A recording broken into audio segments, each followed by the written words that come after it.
할렐루야, 반갑습니다. 오늘 말씀 제목은 우리가 떠나야 할 자리, 우리가 걸어야 할 길입니다. 이런 말이 있습니다. 사람이 자리를 만든다라는 말이 있습니다. 어떤 사람을 보게 되면 굉장히 형편없는 사람이었는데 그 사람을 세워주고 그 사람이 그 자리에 앉게 되니까 그 자리에 맞는 책임감과 성숙함을 가지게 되었다라는 것입니다. 그런 사례들을 보게 되는 경우가 있는 것 같습니다. 또는 반면에 그런 사례들을 보면서 자리가 사람을 만드는구나 라는 것을 믿으며, 사실 기준에는 조금 맞지 않지만 사람을 세웠는데 정말 우리를 배신하고 그 사람이 얼마나 더 형편없는지를 절실히 깨닫게 만드는 사람들도 있습니다. 여러 사례를 보면서 고민하게 되었습니다. 자리가 사람을 만들기도 하는데 그렇지 않은 것을 보면서 이 두 사례 가운데 어떤 차이가 있는 것인가 고민했습니다. 그렇게 고민하다가 내린 결론이 무엇이냐면, 물리적인 자리가 사람을 만드는 것이 아니라 마음의 자리가 사람을 만드는구나 라는 것을 깨닫게 되었습니다. 어떤 사람에게 자리가 맡겨졌는데 그 사람이 그 자리에 맞는 사람이 되지 못한 것은 그 사람의 자리도 옮겨졌지만 그 마음의 자리는 그 자리로 가지 못한 것이기 때문입니다. 원래 형편없는 사람이었는데 그 사람에게 자리가 맡겨졌을 때에 그 자리에 맞는 책임감과 성숙함을 가지게 된 사람은 왜 그럴까요? 그런 사람은 물리적인 자리에만 옮겨졌을 뿐만이 아니라 마음의 자리가 옮겨졌기 때문에 그 사람이 자리에 맞는 사람이 된 것입니다. 그래서 내리게 된 결론이 무엇이냐면, 자리가 사람을 만드는데 마음의 자리가 사람을 만든다. 마음의 자리가 중요하다라는 것입니다. 제가 최근에 느낀 것은 무엇이냐면, 사람은 기본적으로 악하다라는 것입니다. 연약하다라는 것입니다. 그래서 형제의 작은 티끌 같은 약점을 보고서도 그 사람이 얼마나 약한 사람인지, 약점이 많은지, 그 사람이 얼마나 제약된지, 재활용이 될 수 없는 인간인지를 굉장히 즐거워하면서 신랄하게 비판할 수 있는 것이 우리의 모습이다라는 것을 최근에 많이 느끼게 되었습니다. 저 역시 이 부분에 대해서 자유롭지 않은 것 같습니다. 우리 공동체 안에서 믿음의 형제나 자매 또는 저의 동료들을 보면서도 저는 가끔 판단하곤 합니다. 그런데 우리 공동체 안에서 어떤 믿음의 형제나 자매가 다른 믿음의 형제나 자매에 대해서 그렇게 평가하는 것을 목격하게 되면, 내가 하나님 앞에서 떳떳하지 못해서 우리 청년들도 좀 떳떳하지 못한 모습들이 보일 때가 있구나라는 생각이 들면서 참 가슴이 아플 때가 있습니다. 참 저한테 부족한 점이 많지만 제가 말씀 앞에 서서 정직하게 고백하는 것은 무엇이냐면, 말씀이 이야기하는 것은 사람은 바뀐다라는 것입니다. 그리고 말씀 앞에 서서 정직하게 고백할 수 있는 것은 무엇이냐면, 전능하신 하나님께서 못 바꾸는 사람은 없다라는 것입니다. 그래서 저는 사람이 바뀌는 것을 믿습니다. 이 말의 뜻은 무엇이냐면, 저는 전능하신 하나님을 믿는다라는 것입니다. 주님께서 그 사람의 마음의 자리를 바꾸시고 조금씩 그 사람들을 하나님이 원하시는 사람으로 만들어 나가시는 것을 믿는다라는 것입니다. 그러므로 믿음의 형제와 자매들이 해야 될 것이 무엇이냐면, 하나님의 사랑에 힘입어서 이웃을 사랑함으로 사랑의 믿음의 겉면들과 사랑으로 겸손히 기도하고 사랑으로 그 형제와 자매들을 오래 참아주는 것입니다. 성경에서도 굉장히 중요하게 이야기하는 주제가 무엇이냐면 자리와 길입니다. 그것은 마음의 자리와 마음의 길입니다. 시편 1편은 복 있는 사람은 죄인들의 길에 서지 아니하고 오만한 자의 자리에 앉지 않는다라고 이야기합니다. 이 자리와 길이 어떤 자리입니까? 마음의 자리와 마음의 길입니다. 하나님은 우리를 위하시는 분입니다. 우리의 행복을 가장 깊이 생각하시고 우리를 가장 좋은 길로 인도하시는 분입니다. 그래서 하나님은 말씀을 통하여서 끊임없이 우리가 떠나야 할 마음의 자리에, 그리고 우리가 걸어가야 되는 마음의 길을 말씀하십니다. 우리가 있어야 되는 자리와 우리가 가야 되는 길을 말씀하십니다. 그 이유가 무엇입니까? 하나님이 원하시는 자리가 있고 하나님이 원하시는 길을 걸어야 우리가 참된 행복을 누리며 살아갈 수 있기 때문입니다. 오늘 말씀 본문에서도 예수님은 38년 된 병자를 향하여 이렇게 말씀하십니다. 내 자리를 들고 일어나 걸어가라 라고 말씀하십니다. 참된 행복을 누리며 살아가기 위해서는 떠나야 되는 자리와 걸어가야 할 길이 있다라는 것입니다. 오늘 말씀 제목은 우리가 떠나야 할 자리, 우리가 걸어가야 할 길입니다. 우리가 오늘 말씀 통하여서 참된 행복을 누리기 위해 우리가 떠나야 할 자리와 걸어가야 할 길이 어디인가, 그리고 하나님께서 우리로 하여금 떠나기 원하시는 자리와 걷기 원하시는 길이 무엇인지를 말씀을 통하여 나누길 원합니다. 사랑하는 리조 청년 여러분, 오늘 말씀을 통하여서 우리가 떠나야 할 마음의 자리를 떠나고 하나님이 원하시는 마음의 자리로 가고, 또 우리가 걸어가야 할 길을 걸어가서 하나님 안에서 참된 행복을 누리고 하나님이 원하시는 일들을 감당함으로 하나님의 기쁨이 되는 리조 청년 한 사람 한 사람 되시기를 주님의 이름으로 축복합니다. 아멘. 오늘 말씀 첫 번째입니다. 첫 번째로는 참된 행복을 위해서는 율법의 자리를 떠나야 한다라는 것입니다. 오늘 말씀 첫 번째로는 우리가 참된 행복을 누리며 살아가기 위해서는 떠나야 할 자리가 있다라는 것인데요, 그 떠나야 할 자리가 어디입니까? 율법의 자리다라는 것입니다. 성경에서 율법이라고 했을 때에는 긍정적인 의미의 율법이 있고 부정적인 의미의 율법이 있습니다. 긍정적인 의미의 율법은 참된 의미의 율법입니다. 하나님께서 우리에게 명하신 하나님 사랑, 이웃 사랑의 계명입니다. 하나님의 은혜로서 구원받은 하나님 나라 백성이 지켜나가야 될 것이 율법입니다. 이것은 참된 율법이고 긍정적인 의미의 율법입니다. 그런데 성경을 보게 되면 율법의 용례에 있어서 부정적인 의미로 사용하는 것이 있습니다. 이 율법은 참된 의미로서 하나님께서 원하시는 율법이 아닙니다. 부정적인 의미입니다. 이 율법은 행위와 노력을 통하여 구원받을 수 있고 행위와 노력을 통하여 의롭다 칭함을 받을 수 있다. 아니, 구원받기 위해서 의롭다 칭함을 받기 위해서는 행위와 노력이 필요하다라고 생각하는 행위 구원론입니다. 서신서에서도 드러나는 것이고 복음서에서도 드러나는 것이죠. 의롭다 칭함을 받기 위해서는 할례를 받아야 된다. 의롭다 칭함을 받기 위해서는 장로들의 전통을 지켜야 된다라는 것이 부정적인 의미로서의 율법입니다. 우리가 떠나야 될 율법의 자리는 어디일까요? 그것은 우리의 행위와 노력을 상징하는 부정적인 의미로서의 율법의 자리를 떠나야 합니다. 오늘 말씀 1절 말씀입니다. 그 후에 유대인의 명절이 되어 예수께서 예루살렘에 올라가시니라. 아멘. 말씀을 보게 되면 그 후에 유대인의 명절이 되어서 예수님께서 예루살렘으로 올라가셨다라고 이야기합니다. 우리가 나누고 있는 본문은 요한복음 5장인데 그 후에라고 하는 것은 요한복음 4장의 후 이야기라는 것이죠.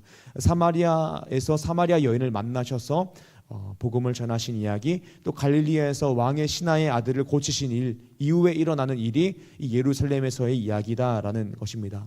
예수님께서 언제 예루살렘으로 올라가십니까? 유대인의 명절이라고 합니다. 유대인의 명절이라고 한다면 유대인에게는 3대 절기가 있습니다. 유월절, 맥추절, 초막절입니다.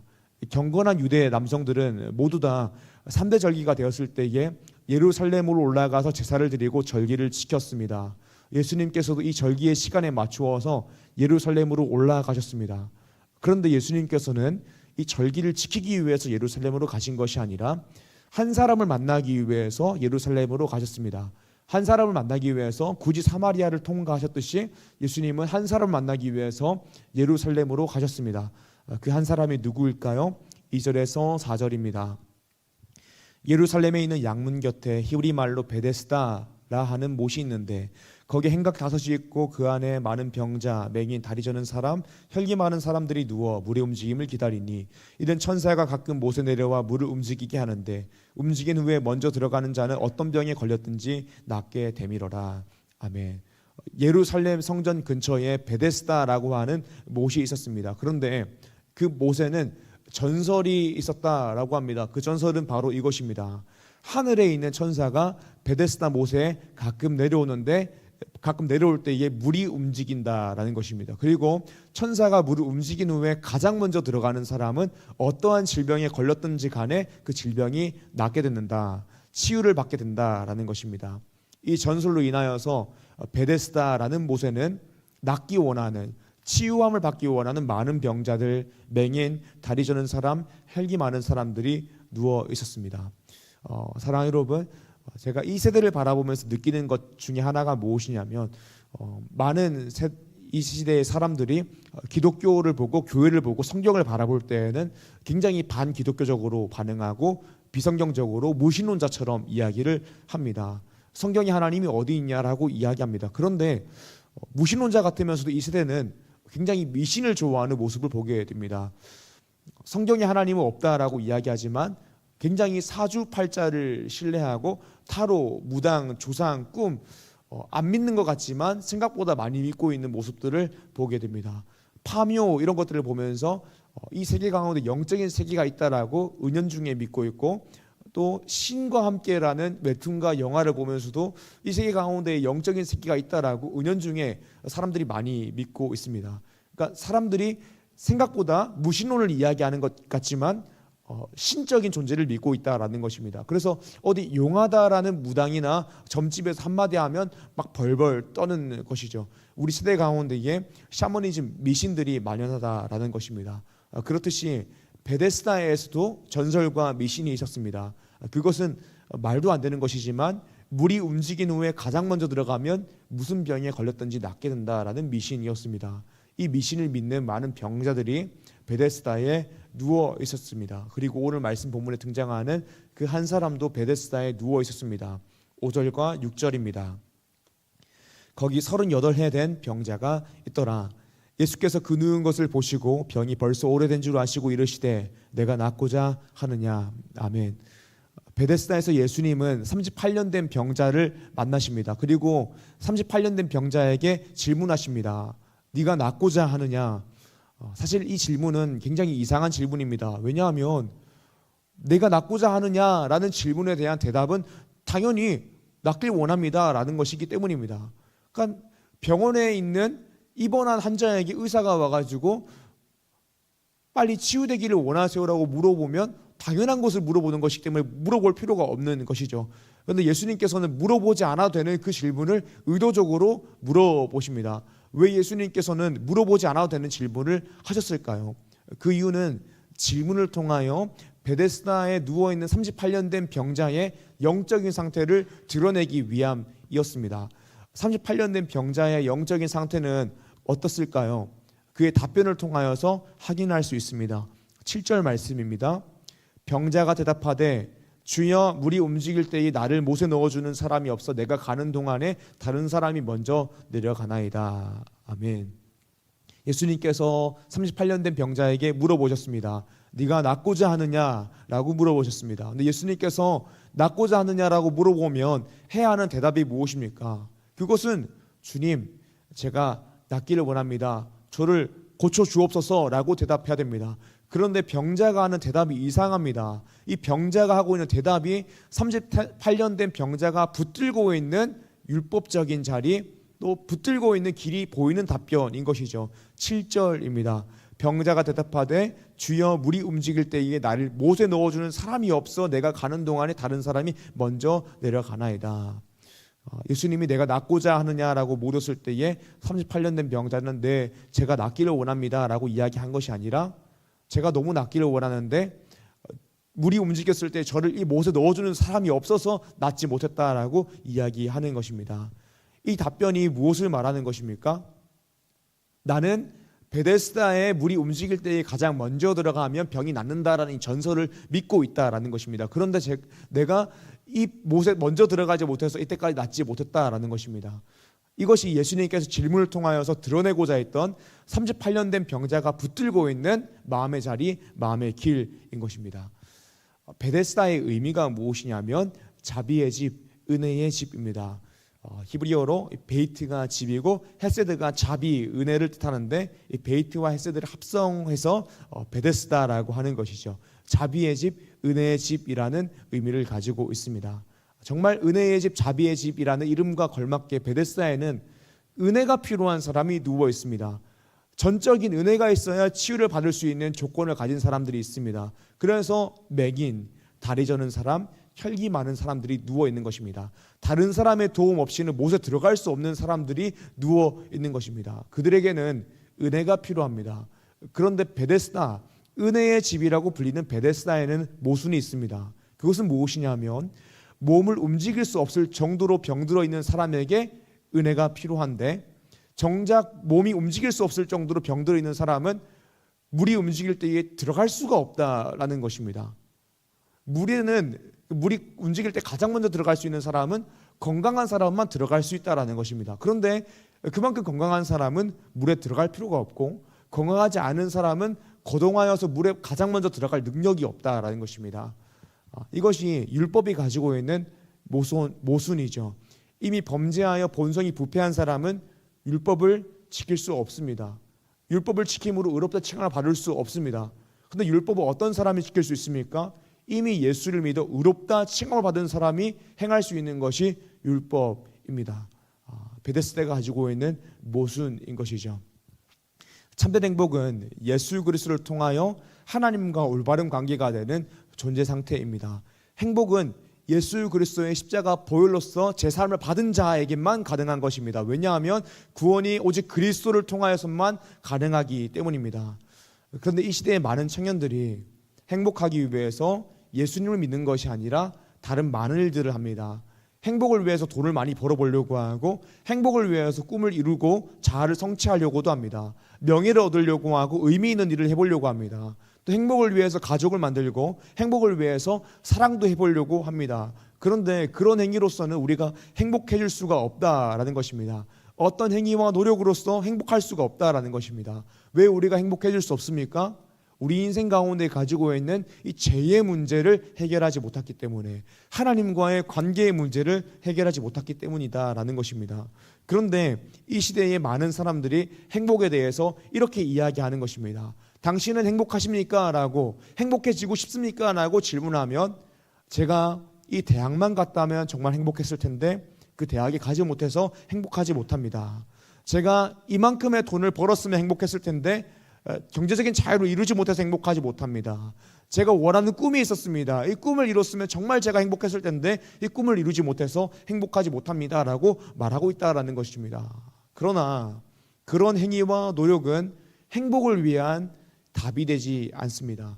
실제로 38년 된 병자가 누군가의 도움으로 베데스다의 물이 가장 먼저 움직였을 때에 가장 먼저 베데스다에 들어간다라고 해서 치유를 받을 수 있습니까?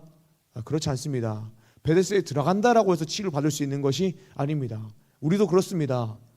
돈을 많이 벌면 행복할 것 같았고, 좋은 대학에 가면 행복할 것 같았고, 결혼 잘하고 꿈을 이루면 행복할 것 같았는데, 막상 돈 많이 벌고 좋은 대학 가고 결혼 잘하고 꿈을 이룬다라고 해서 행복할 수도 없다라는 것입니다. 전혀 그럴 수 없다라는 것입니다. 왜 그렇습니까? 행복이라는 것은 우리의 영혼이 하나님과 올바른 관계에 있을 때에 얻을 수 있는 것이기 때문입니다. 우리의 영혼이 그리스도의 십자가를 통해서 구원을 받아야 행복할 수 있다라는 것입니다. 하나님과 올바른 관계에서 오게 되는 것이 행복이기 때문입니다. 그렇다면 우리가 행복하기 위해서 어떻게 해야 될까요? 율법의 자리를 떠나야 합니다. 오직 행복은 오직 은혜에서 비롯된 것임을 알고 은혜의 자리, 은혜의 길로 나아가야 합니다. 사랑하는 여러분, 이 내용이 사실은 여러분들이 굉장히 잘 알고 있는 복음의 내용입니다.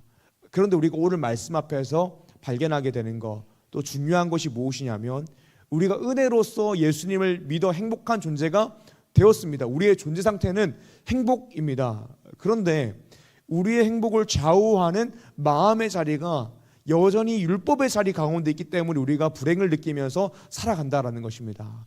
우리 여기 앉아있는 우리 청년 한 사람 한 사람이 예수를 믿었고 은혜로서 구원을 받았는데, 하나님과 올바른 관계라는 존재 상태에 있음에도 불구하고 여전히 내 마음 가운데에 복음 안에서의 기쁨과 행복으로 만족하는 것이 아니라, 나에게 돈이 조금 더 있으면 행복할 텐데, 어떤 직업을 가지면 행복할 텐데, 꿈을 이루어야지 행복할 텐데, 이런 식의 행위와 결과의 사고 방식을 가지고 행복을 생각하기 때문에 불행을 느끼며 살아간다라는 것입니다.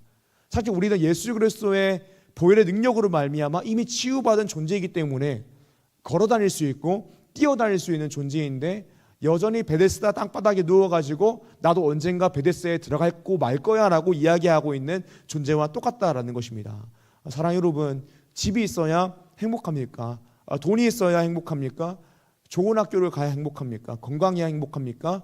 예쁜 여자, 잘난 남자를 만나야 행복합니까? 행복은 예수님 한 분이면 된 것 아닙니까? 예수 믿고 구원받으며 우리 인생의 가장 중요한 문제는 이미 해결된 것 아닙니까? 그런데 이미 예수를 믿고 있는 우리 청년들 가운데에도 팽배한 것이 무엇이냐면 물질만주의. 내가 이미 행복한 존재이지만 물질이 있어야 행복하다. 학벌주의, 또 외모지상주의 아닙니까?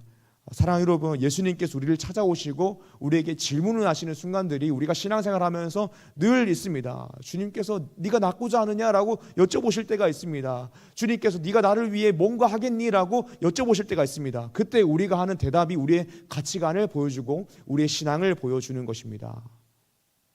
사랑할 리주청 여러분, 행복의 조건은 오직 예수님입니다. 그런데 우리는 끊임없이 내 마음속에 다른 행복의 조건을 만들며 주님, 제가 이것만 있으면 정말 행복할 텐데, 이것만 있으면 내 인생 이 문제만 해결되면 정말 행복할 텐데요 라고 이야기하고 있는 것입니다. 사랑하는 여러분, 그렇게 우리 마음속에 다른 행복의 조건을 만들면 행복할 수 없습니다. 설사 그런 행복의 조건을 다 충족했다라고 해도 마음의 자리가 율법에서 은혜로 넘어가지 않으면 행복을 느끼며 살아갈 수 없습니다. 지난 설교를 통해서도 외모 정병에 대한 이야기를 했는데, 외모 정병이 얼굴을 아무리 바꾼다고 해서 해결되는 것이 아닌 것처럼 마음의 자리를 바꾸지 않으면 우리가 행복을 느낄 수가 없는 것입니다. 사랑하는 여러분, 우리가 떠나야 되는 율법의 자리, 우리가 떠나야 하는 우리 마음속에 만든 예수가 아닌 또 다른 행복의 조건들이 있을 수가 있습니다. 그것을 버려야 참된 행복을 누리며 살아가는, 하나님 안에서의 복음의 기쁨 안에서 감사하고 찬송하며 살아가는 신자가 될 수 있는 것입니다. 사랑하는 여러분, 혹시 마음속에 예수님이 아닌 또 다른 행복의 조건이 있다면 과감하게 그 자리를 떠날 수 있는 리조의 청년 한 사람 한 사람 되시기를 주님의 이름으로 축복합니다. 아멘. 오늘 말씀 두 번째입니다. 두 번째로는 행복을 위하여 은혜의 길을 걸어가야 한다라는 것입니다. 우리가 참된 행복을 누리기 위해서 어떻게 해야 됩니까? 부정적인 의미의 율법의 자리를 떠나야 됩니다. 이것은 예수 위에 다른 행복의 조건을 이야기하는 마음의 자리를 떠나야 된다라는 것입니다. 그렇게 율법의 자리를 떠나서 우리가 어디로 나아가야 됩니까? 은혜의 길을 걸어가야 되고 은혜의 세계관 안으로 들어가야 됩니다. 은혜의 가치관 안으로 들어가야 됩니다. 구원받은 하나님의 백성은 은혜의 길을 걸어가야 됩니다. 오늘 말씀 본문을 보게 되면 38년 된 병자가 나옵니다. 38년 된 병자의 38년이 상징하는 것이 있습니다. 그것은 이스라엘 백성들의 광야 생활이었습니다. 신명기 2장 14절 말씀입니다. 가데스 바네아에서 떠나 세렛 시내를 건너기까지 38년 동안이라. 이때에는 그 시대의 모든 군인들이 여호와께서 그들에게 맹세하신 대로 진영 중에서 다 멸망하였나니. 아멘. 우리가 출애굽기 말씀을 보게 되면 하나님께서 놀라운 은혜로 이스라엘 백성들을 구원하십니다. 이스라엘 백성들은 애굽의 노예였다가 하나님의 놀라운 은혜로 구원받게 됩니다. 그래서 출애굽하게 됩니다. 이스라엘 백성들이 어떻게 출애굽합니까? 전적인 하나님의 은혜로 출애굽하게 됩니다. 하나님께서 10가지의 재앙을 통하여서 바로로 하여금 이스라엘 백성들을 보내줄 수밖에 없도록 만드십니다. 그래서 이스라엘 백성들이 출애굽합니다. 하나님께서 홍해를 가르침으로 이스라엘 백성들을 출애굽시키십니다. 그렇게 이스라엘 백성들은 은혜 가운데에서 출애굽하여서 시내산에서 언약을 맺고 법도 받고 성막을 받습니다. 그리고 이제 가나안 땅을 정복하기 위해서 이동합니다. 그리고 12지파마다 정탐꾼을 한 명씩 선정하여서 정탐을 보내게 됩니다. 그런데 말씀을 보게 되면 여호수아와 갈렙을 제외한 10명의 정탐꾼이 부정적인 보고를 한 것입니다.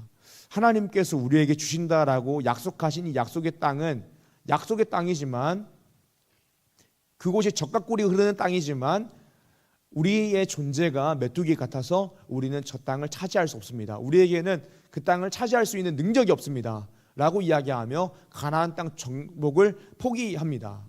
놀라우신 하나님의 은혜를 경험한 하나님 나라 백성이, 하나님의 은혜를 경험한 이스라엘 백성들이 하나님께서 내가 너희를 은혜로서 구원한 것처럼 내가 은혜로 가나안 땅에 들어가게 하겠다라고 말씀하셨는데도 불구하고 그들에 비하면 내가 메뚜기 같아서 가나안 땅에 들어갈 수 없습니다. 아니 들어가지 않겠습니다라고 이야기했던 것입니다. 놀라우신 하나님의 은혜로 구원받은 하나님 나라 백성은 은혜의 세계관 가운데 있어서 은혜의 길을 걸어야 되고, 그리고 그 은혜에 감격하여서 은혜로 반응함으로 말씀대로 살아가야 되는데 여전히 율법의 세계관 가운데 있고 율법의 길을 걷고 있는 것입니다. 그래서 가나안 땅 정복을 포기하게 된 것이죠. 사랑하는 여러분, 그 인생 가운데 은혜를 경험한 사람은 은혜를 기억해야 됩니다. 은혜의 세계관 안에 들어와서 은혜에 반응하는 길을 걸어가야 됩니다. 그것은 하나님께서 나의 삶을 가장 좋은 길로 인도하시고 우리의 삶을 통하여 하나님 나라와 하나님 뜻을 이루실 것이라는 것을 믿음으로 말씀대로 살아가는 것입니다. 현실을 바라볼 때에 나의 능력으로 안 될 것 같아 보여도 하나님을 믿음으로 결단하고 하나님을 믿음으로 행동하는 것입니다. 그런데 광야 1세대가 어떻게 행동했습니까? 은혜로서 구원받았지만 하나님의 은혜를 잊었습니다. 그리고 사명 감당하기를 포기하고 38년 동안 가데스 바네아에서 멸망당했습니다. 사랑하는 여러분, 우리가 오늘 말씀 앞에서 점검하기 원합니다. 우리 역시 놀라우신 하나님의 은혜를 경험한 하나님 나라 백성입니다. 하나님의 은혜로서 구원받은 하나님 나라 백성입니다. 그런데 오늘 우리가 38년 된 병자처럼 베데스다에 누워있지는 않습니까? 우리가 은혜를 경험한 하나님 나라 백성인데 은혜에 반응함으로 말씀대로 살아가는 것이 아니라 그냥 세상의 방식대로 살아간다면 그 모습은 38년 된 병자처럼 베데스다에 누워있는 것이고 가데스 바네아에 38년 동안 누워있는 것과 같은 것입니다. 우리 마음 가운데 이런 마음이 없는지 점검해 보기 원합니다. 이미 내가 은혜로서 예수 믿고 구원받았으니 커다란 사명 감당하기 싫고 그냥 적당히 먹고 살다가 죽어서 천국 가겠다. 사명 감당하고 하나님의 기쁨이 되는 것은 내 알바가 아니다. 나는 대충 신앙생활하다가 죽겠다. 사명 감당하지 않겠다라고 이야기하고 있지 않는지, 우리의 마음의 자리가 그렇게 이야기하지 않는지 우리는 점검해야 됩니다. 사랑하는 여러분, 우리가 인생을 살다 보면 결단의 순간들이 찾아옵니다. 하나님께서 우리에게 어떤 믿음의 행동을 요구하실 때가 있습니다. 그런데 우리가 정말 종종, 아니 자주 겸손의 탈을 쓰고 불순종을 할 때가 있습니다. 하나님께서 우리에게 맡겨주신 일들이 있는데, 주님 사실 저에게 이런저런 점들이 부족해서 이 일을 감당하기 힘듭니다 라고 이야기할 때가 있습니다. 주님 저에게 이런 것들을 제안하셨고 이런 결단의 순간을 주셨지만 저의 능력이 메뚜기 같아서 저는 이것을 감당할 수 없습니다 라고 말할 때가 있습니다. 이게 무엇이냐면 겸손의 탈을 쓴 불순종인 것이죠. 그때 우리가 기억해야 되는 것이 무엇이냐면 가데스 바네아에서 멸망당한 광야 1세대를 기억해야 됩니다. 하나님께서 은혜로서 구원하시고 언약을 맺으시고 내가 너와 반드시 함께한다. 내가 너에게 가나안 땅을 주겠다. 네가 아는 것이 아니라 내가 10가지 재앙을 통하여서 홍해를 갈라서 출애굽시켰듯이 전능하신 하나님의 능력으로 가나안 땅을 줄 것이다 라고 말씀하셨는데도 끊임없이 주님 제 능력이 부족해서 하나님께서 함께 하신다라고 해도 저는 이 일을 할 수 없습니다라고 이야기한다면 우리는 여전히 율법의 세계관 가운데에서 나의 능력과 행위를 의지하며 사는 것일지도 모릅니다. 우리가 신자로서 꼭 기억해야 하는 것이 무엇이냐면 은혜의 세계관 안에 들어오는 것입니다. 은혜의 세계관 안에 들어와서 하나님께서 우리 가운데 행하신 은혜를 기억하고 그 은혜를 기억함으로 은혜에 감격하고 은혜에 감격함으로 은혜에 반응하는 인생을 살아가는 것입니다. 오늘 말씀 8절입니다. 예수께서 이르시되 일어나 내 자리를 들고 걸어가라 하시니. 아멘. 사랑하는 여러분, 주님께서 우리에게 떠나라라고 이야기하는 자리가 어디냐면 베데스다입니다. 나의 행위와 노력을 행복과 결과짓는 율법의 자리입니다. 하나님께서 걸어가라라고 하는 길이 어디냐면 은혜의 세계관, 은혜의 길입니다. 사랑하는 여러분, 우리 인생을 잘 생각해 보면 우리 인생 가운데에는 은혜밖에 없습니다. 우리의 존재 자체가 은혜입니다. 왜냐하면 내가 선택해서 이 땅 가운데에 태어난 것이 아니라 하나님께서 나를 사랑으로 창조하셨기 때문에 이 창조 자체가 은혜인 것입니다. 하나님께서 우리를 선하게 창조하셨지만 우리는 자발적으로 불순종하는 범죄를 지어서 모두 다 사형 선고를 받았습니다. 그런데 하나님께서 우리를 먼저 찾아오셨습니다. 그리스도를 우리에게 주셨고 십자가로서 우리의 죄를 대속하여 주셨습니다. 그리고 믿음을 주셨습니다. 그러므로 나의 죄와 비참함을 인정하고 예수 그리스도를 나의 구주로 영접하게 되었습니다. 이것은 구원의 은혜입니다. 그리고 이 구원 이후에도 주님께서 우리에게 보혜사 성령님을 보내주시며 우리와 늘 함께 하시고 우리를 보호하시고 지키신다라고 말씀하셨습니다. 그리고 하나님께서 머리털 하나도 하나님의 뜻이 아니고서는 떨어지지 않는다라고 말씀하셨습니다. 섭리의 은혜입니다. 하나님께서 이 세계의 주인이시고 하나님께서 우리 인생의 주인이신데 우리가 은혜의 세계관에 있지 않을 이유가 무엇입니까? 그냥 우리는 하나님께서 하신 그 은혜를 끊임없이 묵상하고 기억하고 감격하고 은혜에 반응하는 길을 걸어가면 되는 것입니다. 믿음으로 살아가면 되는 것입니다. 사랑하는 여러분, 오늘 우리의 마음의 자리는 어디 있습니까? 우리의 마음의 자리가 베데스다 율법의 자리가 아니라 우리의 마음의 자리는 은혜의 세계관에 있어야 됩니다. 우리는 은혜의 세계관 안으로 들어가야 됩니다. 그러므로 은혜의 길을 걸어가야 됩니다. 그러면 주님께서 우리의 삶을 통하여서 주님이 하실 것입니다. 내가 하고 싶은 것을 하는 것이 아니라 은혜에 반응하여 하나님의 뜻을 이루게 하실 것입니다. 우리의 능력이 부족해서 무언가 못하는 것이 아니라 부족한 자를 들어 쓰셔서 하나님께서 하나님 나라와 뜻이 여러분들의 삶을 통하여 이루어지게 하실 것입니다. 특별히 사랑하는 여러분, 여러분들에게 특별하게 권면하는 것은 무엇이냐면 청년의 때에 하나님께서 주시는 비전을 마음 가운데에 크게 품으십시오. 나를 통하여 하나님이 이 땅 가운데 하시기 원하시는 것이 무엇인지를 깊이 생각하시고 고민하시고 기도하십시오. 여러분들의 삶을 통하여 하나님께서 여러분들의 가정 가운데에 직장 가운데에 이 땅 가운데 하기 원하시는 무언가가 있을 것입니다. 그게 비전입니다. 그리고 우리가 그 비전을 바라보며 믿음으로 살아가야 합니다. 사랑하는 여러분, 분명 주님께서 여러분들의 삶을 통하여서 하시고자 하는 것들이 있습니다. 그것들을 바라보십시오. 그러므로 하나님께서 하시겠다라고 말씀하실 때에, 가라고 말씀하실 때에 은혜를 기억함으로 은혜에 감격하여 은혜에 반응하십시오. 믿음으로 반응하십시오. 전능하신 하나님의 능력을 믿으십시오. 그것이 주님께서 기뻐하시는 일입니다. 그렇다면 리조충 여러분, 은혜의 길을 걷기 위해서 우리가 어떻게 될까요? 은혜를 기억하고 은혜에 감격하고 은혜에 반응함으로 믿음으로 살아나가는 것입니다. 결국에는 말씀과 기도를 통하여서 하나님께서 우리 가운데 행하신 일, 복음의 은혜를 깊이 묵상함으로 은혜를 기억하는 것이 시작되고 은혜에 감격하는 것이 시작되고 은혜에 반응하는 것이 시작되는 것입니다. 말씀을 통하여 복음을 읽고 듣고 은혜를 기억하는 것입니다. 그리고 은혜에 감격하고 은혜에 반응하는 삶을 살아가는 것입니다. 그리고 은혜에 반응할 때도 우리 마음 가운데 두려움이 올 때가 있습니다. 그때 우리가 기도함으로 담대함을 얻어서 하나님 앞에 믿음으로 나아가는 것입니다. 사랑하는 리조충 여러분, 설 연휴인데 특별히 여러분들을 통하여서 가정 복음화의 길이 열리기를 원합니다. 또 이번 주말부터 노방전도를 시작하게 될 것인데 여러분들을 통하여 새솔동 복음화의 길, 또 에리카 복음화의 길이 크게 열리길 원합니다. 마음의 자리, 마음의 길이 은혜의 세계관이라면 물리적인 자리와 길도 하나님이 원하시는 길로 가게 됩니다. 사랑하는 리조충 여러분, 은혜의 세계관으로 들어갑시다. 나의 행위와 노력으로 행복을 연결시켜서 생각하여 불행의 자리를 걸어가는 것이 아니라 은혜의 세계관 안에 들어가서 은혜의 하나님을 바라봅시다. 그리고 은혜의 길을 걸어서 참된 행복을 누리고 하나님이 기뻐하시는 일들을 감당하는 리조 청년 한 사람 한 사람 되시기를 주님의 이름으로 축복합니다. 아멘.